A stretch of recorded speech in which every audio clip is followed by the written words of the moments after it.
guys, and welcome back to WES Chit Chat. We're here with another episode, and this time we've decided to talk about happy news. Obviously, we've got COVID going on and all of that, so we thought we would just talk about the happy news going on in the world right now. And I'm Madalena, and I'm here with Emma, Simran, Emily, and Gloria. So yeah, I thought we would start off with Emily's happy news story, and then we would just discuss them. So the news story that I found that I thought was quite nice and uplifting was bird-friendly wind turbines. I didn't know this before I started researching, but apparently wind turbines cause a lot of decrease in the population of different bird species because birds are unable to see them and will then fly through them. So scientists have come up with a way to sort of deter them so that to make the turbines visible to them. Apparently the way you do that, you just paint one of the blades a different colour, like a darker colour, so they can then see it. Because I mean, obviously wind turbines are a brilliant thing, you know, they're great for the environment and it's a sustainable source of energy, but obviously it's negative if it's having an impact on the wildlife and the habitat that they're in as well. So I think finding that balance is a really positive thing. But yeah, I didn't know that was an issue though that needed to be solved. I don't know if any of you had heard of it before. Yeah, I hadn't really thought of it before. I mean, I feel like I normally just see them off, like in the sea, wind turbines. I never really think about if birds, you know, fly into them because they're quite big. I mean, they're quite thin, but they're quite big. Do you get what I what I mean when you see wind turbines? Like I don't see how they can just like fly into those. But then again, birds fly into windows and all sorts. So yeah, I always thought, because I grew up in South Wales, there were always a lot down there, sort of on like different mountains and stuff. But I mean, they've managed to cut down the amount of birds killed by 70%, which is quite an amazing statistic as well, because you know you're still damaging the environment even if you are using wind turbines, if it is then sort of killing local wildlife as well. Yeah, I think the main problem with that is mostly related even to damage to the wind turbine itself, because obviously maybe a small bird it won't damage, but it could like debris of skeleton and bones, so they could get stuck and then damage the airflow. Sorry, not damage, interrupt the airflow. This is funny. It's meant to be a good news story. And we're talking about like birds getting decapitated, but it's not happening anymore. It's not happening anymore. That's why it's a good thing. But yeah, I guess lives.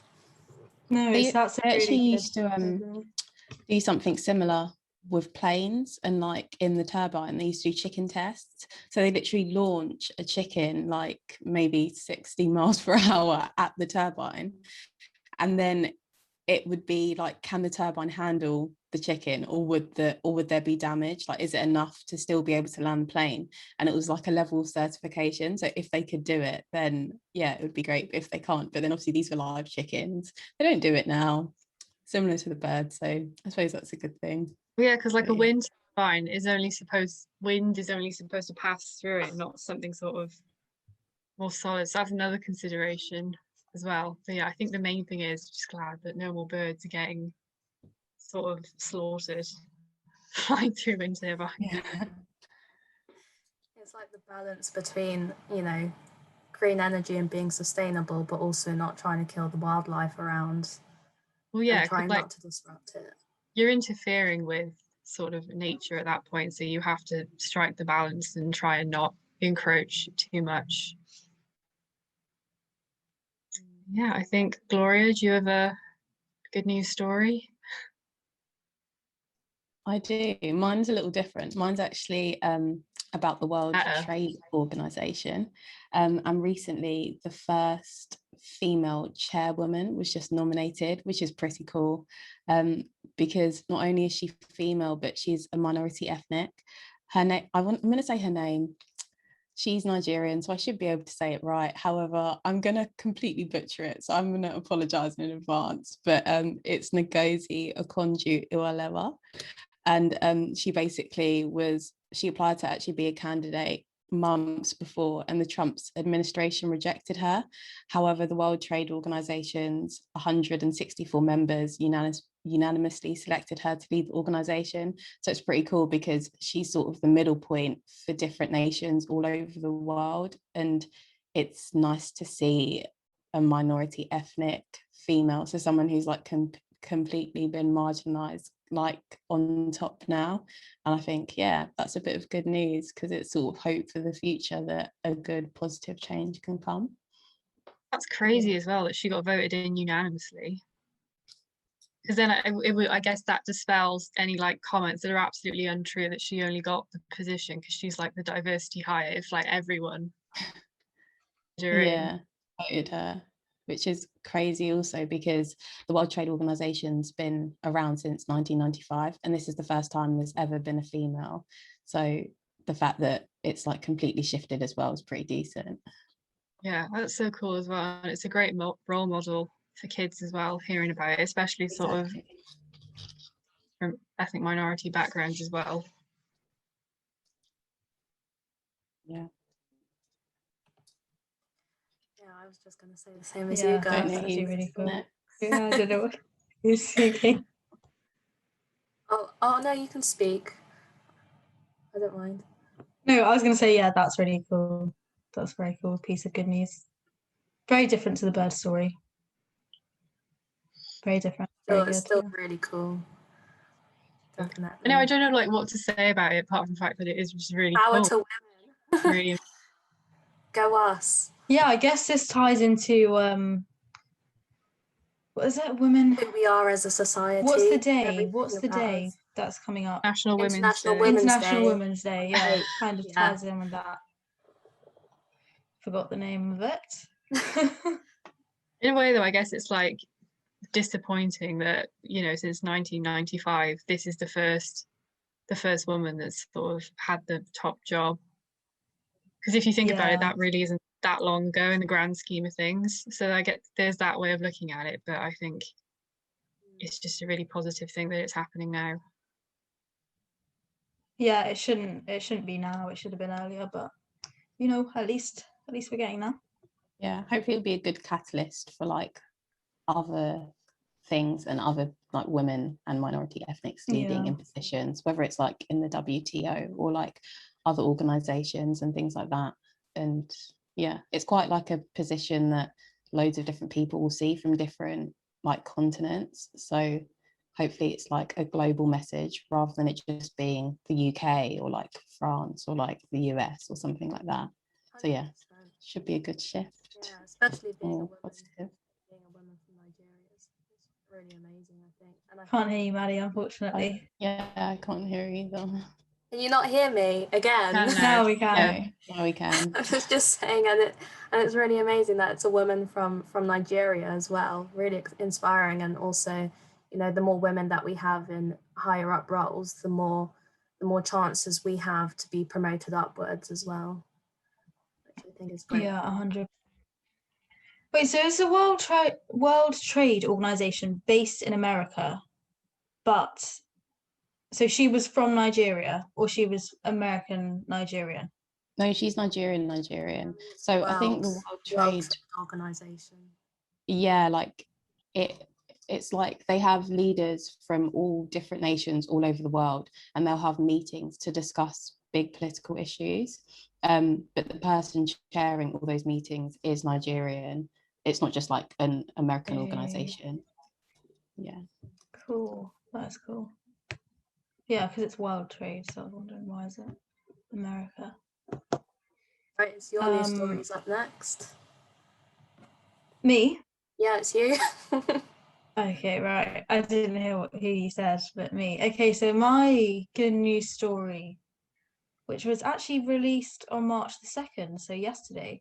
So Himalayan State becomes the first in India to give wives co-ownership of ancestral land. So before this is the first state in India, and so far the only one, but hopefully it won't be the only one, that allows women to have co-ownership of land, so of like farmland and things like that if they're married. Which is I think that's crazy that they're not allowed to do that anyway. I was actually shocked. But I think that's really cool, especially I find that cool because my grandparents are actually farmers, so something that is quite interesting to me to learn about. But yeah, that's my good news story. So now 350,000 women can manage their properties alongside men who they could not do that before, which is cool, which is like they should be able to do that. So yeah, that's my news story. It's weird to think women couldn't own land before. Yeah, I read that. I was can. like, what? Yeah, crazy. It's crazy. We're so used to the Western world and like, you know, how women are in the West and our rights here, and then people forget that, you know, all these other women don't have the same rights as their men counterparts, and it's really quite shocking. I mean, to not be able to own a piece of land, like, come on, or to not be able to do certain things without your husband signing for it and all of that kind of stuff. I think though, like, realize. I was just going to say, like, the idea that sort of in the Western world, the idea of feminism, like, we naturally assume that both genders should have equal rights. But then I guess, you know, because I hadn't heard about this, but then I guess because it's not shown in the media or on social media, people aren't as aware of it. So it is like sad and shocking that it's just happened now, but then it's also a really positive thing that it has happened now. And hopefully now that one state has sort of made the one step forward, it'll sort of encourage the other ones to follow suit. Yeah, I think it's interesting as well that the topics we talk about when we're talking about feminism, if we were to be brought up into a different country, the things that we'd be talking about would be completely different. It'd be like, well, why aren't we allowed to own land, or why aren't we allowed to, in some countries women aren't allowed to drive? Like, the differences are crazy. Yeah, I'll go to school, like, we're sort of not arguing but debating like the gender pay gap, and not considering that, you know, in another country someone that is our age wouldn't be allowed to study at university or have an education. Yeah, but I think that's all the more the reason why it's so important for us to keep pushing for more equality until we do get it, then to set an example, and then, you know, to use that to help people in other countries. Because even though we may be in a better situation, I think it's still important, you know, to keep pushing for these things, because we're still not equal, and there's a long way for us to go, and there's an even longer way for other countries to go. Because if you just look at Simran's story, I mean, that was only the 2nd of March, so definitely loads of work to do. But yeah, I think we'll probably move on to Emma's news story now. She's ready to share. Yeah, so a story that I found, it goes back to Emily's stories and the meaning of type of story. And it's basically regarding hydrogen fuel cells used in planes. And so there is this American company called High Point, which has developed the first prototype of air-cooled hydrogen fuel cell for aviation, and they're planning on sending them to manufacturing companies on 2022.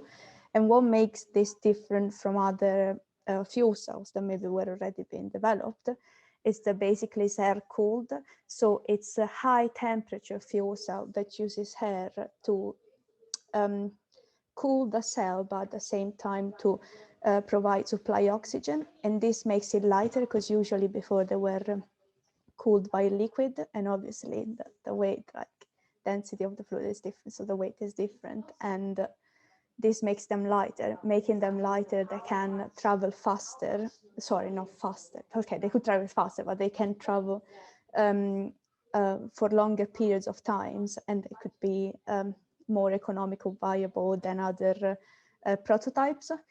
In which I think, because obviously a lot of industry are now investing in hydrogen fuel cells, this could really be something really good for the aviation market. And for our future, for our sustainable future. So I thought it was really interesting, especially because now there is a lot of focus on hydrogen to power vehicles, planes, and all sorts. I think that could be, obviously, I don't know anything about the chemistry happening in hydrogen fuel cells, but it seems like a better way of powering. And for what they say is even more creates less environmental impact. So, yeah. Yeah, because I think isn't air travel one of the biggest polluters as well? Yeah, So, then I don't know. Then I don't have it the exact definitely numbers, is. but I think it's probably it definitely has a high contribution on the environment and on the emissions.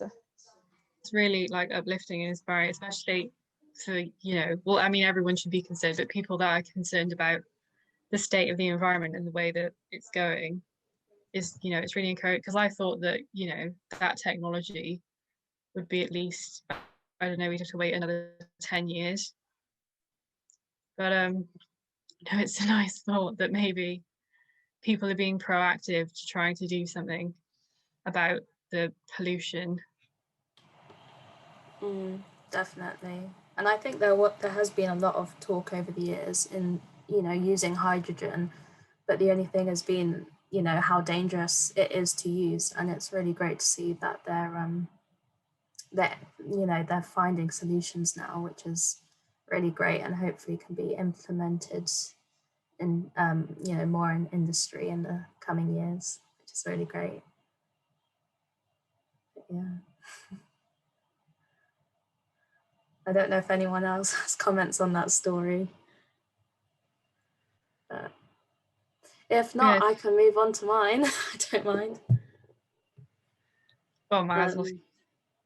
I know, mine's probably the most irrelevant out of all of them.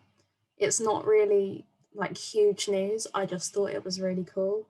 And it's the fact that scientists have found bioluminescent sharks off the coast of New Zealand. And I just thought that was a really cool thing.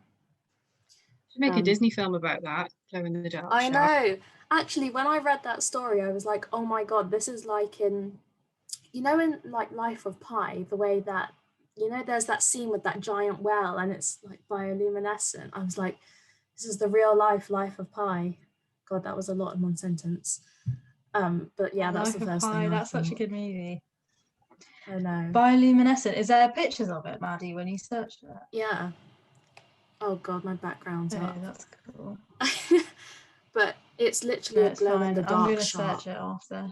New Zealand are like doing the most. They've got glow in the dark sharks. They've gotten rid of coronavirus. I know. New Zealand is where I want to move to, basically. I mean, it looks honestly amazing. Maddie, do you know if this one is like a good news, meaning, for example, that the sharks were there before and then due to pollution they went away and then they came back? So is this kind of news, or is it just well, what the researchers have said is that like the sharks, sorry, it's a bit different, but the sharks' glowing underbellies kind of help them hide from predators, so that like when things look up, they just look like the surface of the water. So it kind of helps protect them from other things. It's a bit weird looking at shark as prey, but it's New Zealand. But wait, were they always sort of bioluminescent, or have they like adapted to that, or have they been exposed to something that's made them radioactive? I don't think it was always there, but I think it's because it's like the first time it's been found in, something larger than, flies, which normally have their own light and things like that. But it's now known, so the shark is now known as the largest luminescent vertebrate. So cool. It's just pretty cool. Yeah. I think it makes sleeping a bit. I'm just laughing at Gloria because she looks frozen and she looks like Simran, Gloria's frozen, but so are you. See, that's what I was thinking. I said, am I frozen? And you guys said my internet's fine. Yeah, you're fine for me. You freeze and then you unfreeze. Oh, Gloria's unfrozen. Am I still frozen, or because my Wi-Fi? You're like, it's a bit and it's not, but we can hear you. Wi-Fi isn't great, Gloria. For the sharks, though, do you think it makes it hard for them to sleep if they can't turn the lights off? That would be my thing if I could glow in the dark. I don't know. Can sharks turn the lights off? No, because what is this, Emily? No, because if they're glowing, would they like wake themselves up? I don't know. Do they have eyelids? Because some fish do have They do eyelids, have but eyelids. Yes, they most do fish have can't eyelids. close their eyes. Just like I dying. think sharks actually sleep with their eyes closed, so they're just like, you know, I when mean, they with just their eyes go. open. Yeah, sorry, with their eyes open. They swim in their sleep.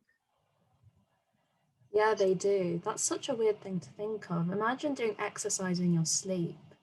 I mean, I don't do it when I'm awake, so. Unless you're a sleepwalker, I guess. Could you imagine? Yeah. It's weird, because I was about to say I wouldn't mind being glow in the dark. Then it's like, how would you? How would You've you like switch off? What if you're trying to hide from someone? the point as well. There's like, What if you go to the cinema and you're still glow in the dark? You know, you got to think of these things. It wouldn't be practical. bad move. But yeah, on that note, I think this is probably a good point to wrap up the podcast. So yeah, we've just spread some good news for you guys to listen to, and yeah, we hope that you've enjoyed this episode, and we'll be back next week with another one. So bye. Bye.